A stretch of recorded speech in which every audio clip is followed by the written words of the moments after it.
anybody know, I'm about to buy some Tommy Lee Jones juice. Alright, Tommy Lee Jones is the poster boy for Japanese boss vending machine coffee. Here it is. Where is it?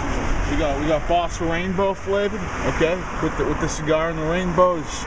We got first class Boss, and we got golden Boss. I don't know what that is. I've never seen that. We got Cafe de Latte. I don't even think that means anything. What should I get, Jen? Should I get the gold one? The gold, yeah. All right, I'm gonna get because Tommy Lee Jones convinced me to in Japan. I don't know why Tommy Lee Jones isn't doing his job in the United States of America, selling me Boss juice, because I would buy it. See, here it is. All right, you see, you don't have to worry about it getting stuck in the shit. That thing's already hot.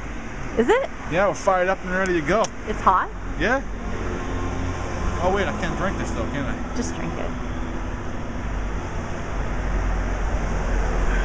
Is it good? That's some good coffee. Holy shit. All right, well, coming straight from the Boss. This is, well, Tommy Lee Jones's advocate. This is Boss juice, so buy it.